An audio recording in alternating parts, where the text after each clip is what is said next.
สวัสดีค่ะพ่อแม่พี่น้องสวัสดีFCทุกท่านเนาะค่ะกลับมาพบมาพอกับเจตาพารวยคือเก่าค่ะในทางช่อง YouTube เนาะวันนี้เจตาก็จะวางแนวทางของเล่าพัฒนาเป็นของวันที่29เนาะค่ะเป็นวันพุธ2 ทุ่มครึ่งเล่าออกประวัติของดาพารวยค่ะคนสวยในช่อง412บน3ตัว2ตัวล่าง24หลุดไปบ่เป็นหยังค่ะหลุดเราไก่กำลังใจกันคือเก่าค่ะบ่เป็นหยังเนาะประวัติ2 งวดดาคนสวยเพิ่นก็ฝากมาบอกอยู่ค่ะเพิ่นก็ว่าเจตาขอโทษขออภัย FC เนาะช่วงนี้ก็บ่เดินบ่เข้าเนาะค่ะก็บ่เป็นหยังค่ะเจตาให้กำลังใจเลขทุกตัวเอามาวางเพื่อเป็นแนวทางค่ะโปรดใช้วิจารณญาณในการรับชมเป็นอย่างสูงมีเข้ามีหลุดค่ะหลุดไปก็ขออภัย FC เนาะดาพารวยเพิ่นก็หลุดไปเพิ่นก็สู้ต่อไปต่อคือเก่าค่ะแนวทางใหม่เพิ่นก็ให้มากคือเก่าปังๆเด้อเจตาไปต่อว่าซั่นไปต่อค่ะกราบขอบบุญขอบคุณดาหลายๆเด้อค่ะคนสวยในช่องเป็นกำลังใจให้กันและกันเหมือนเดิมเนาะค่ะแนวทางก็มีเข้ามีหลุดก็เป็นเรื่องธรรมดาเนาะค่ะให้กำลังใจกันทุกคนเนาะมาไปต่อไปใหม่กับดาค่ะวันที่29คนสวยในช่องให้มาคือเก่าค่ะ2 หางวิ่งรูดค่ะ5กับ6 56656776ค่ะเบิ้ล66งวดนี้เพิ่นมีเบิ้ล66เด้อค่ะจับตามอง3ตัว1หางค่ะ567 4ตัว1หาง6567น้อยๆเน้นๆจ่อๆค่ะคนสวยให้มาดาพารวยแคปหน้าจอค่ะเอาไว้พิจารณาใครจะไปต่อกับดาพารวยคนสวยในช่องเนาะเป็นกำลังใจให้กันซึ่งกันและกันคือเก่าค่ะพี่น้องแนวทางหลุดไปเนาะก็บ่เป็นหยังเจตากราบบุญกราบขอบุญขอบคุณ FC บ่ว่าจะเป็นผู้เก่าผู้ใหม่เนาะค่ะที่เพิ่นเข้ามาให้กำลังแรงใจในช่องน้อยๆของเจตาเนาะค่ะแล้วก็สำหรับแนวทางหลายๆเซียนที่เพิ่นให้มาบ้างเนาะค่ะ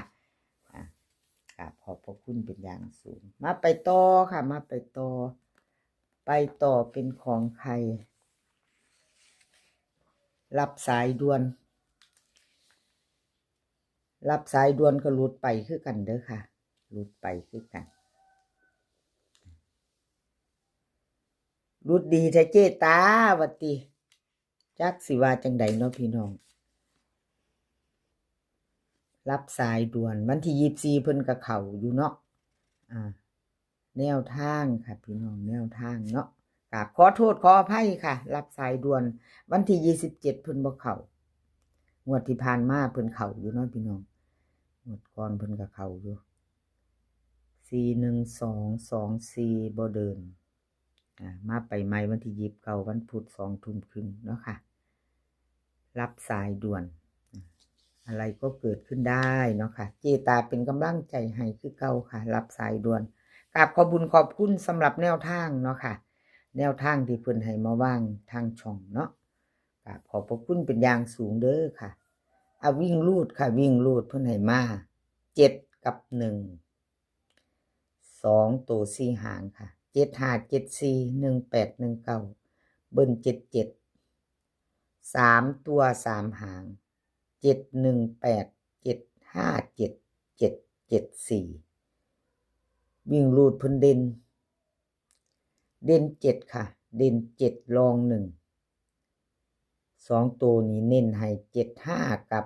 18เนาะ2หางค่ะเพิ่นเน้นให้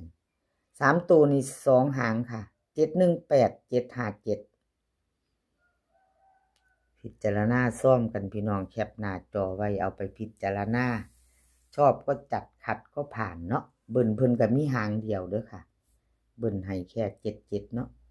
อะไรก็เกิดขึ้นได้ค่ะเป็นเพียงแนวทางมาได้หมดแล้วเนาะค่ะพี่น้องเป็นไปได้หมดเข้ามาได้หมดทั้งเบิ่นทั้ง2ทั้ง3เนาะเป็นเพียงแนวทางค่ะหลุดไปก็กราบขอโทษขออภัย ต่อไปค่ะต่อไปของอปอยเปตค่ะอปอยเปตเพิ่นก็บอกมาอยู่ช่วงนี้ดูเจตาว่าซั่นบ่เป็นหยังค่ะให้กำลังแรงใจเป็นเพียงแนวทางเนาะจะมีเข้าอยู่ล่ะแหมเนาะอปอยเปตหลุดแล้วก็หลุดเลยไม่เป็นไรค่ะบ่เป็นหยังให้กำลังแรงใจกันคือเก่าช่วงนี้หลุดดูเพิ่นว่าเจตาเป็นกำลังให้เด้อค่ะแล้วก็ FC เพิ่นก็ใจดีเพิ่นก็เข้าใจอยู่เนาะค่ะเป็นเพียงแนวทางเนาะหลุดไปกราบขอโทษขออภัยหลายๆเป็นกำลังใจให้กันและกันคือเก่าค่ะถึงว่าแนวทางจะหลุดไปเดี๋ยวก็มามีเขามีหลุดเนาะค่ะไปต่อใหม่กับอปอยเปตค่ะวิ่งหลุดเพิ่นก็ตัวเดียวเด้อค่ะงวดนี้วันที่29นี่วิ่งรูดเด่นตัวเดียวนะคะเก้าตัวเดียวเด้อค่ะพี่น้องFC อปอยเปตรูดไปหลายงวดก็เขาปังๆรูดได้เนาะอปอยเปตเนาะ เขาปังๆรูดเนาะเอาวิ่งรูดค่ะเก้าตัวเดียว9ตัวเดียว2ตัวนี่3หางค่ะ93 94 97 2ตัว3ตัว3ตัว2หางค่ะ193 793 4ตัวค่ะหางเดียว5193 4ตัวค่ะพี่น้องจับตามองของอปอยเปตเด่นเก้าตัวเดียวเด้อค่ะอะไรก็เกิดขึ้นได้เนาะค่ะเด่นเก้าตัวเดียวเน้น93ค่ะ3หางเพิ่นเน้น93วงกลมให้หางเดียวพิจารณาซ่อมแล้วก็เน้น193ค่ะ3ตัว4ตัวค่ะ5193พิจารณากันชอบก็จัดขัดก็ผ่านแคปหน้าจอไว้พี่น้องแคปหน้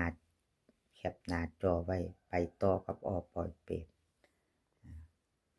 ลุ้นกันใหม่เนาะค่ะเป็นวันใหม่มือใหม่วันพุธเนาะวันพุธ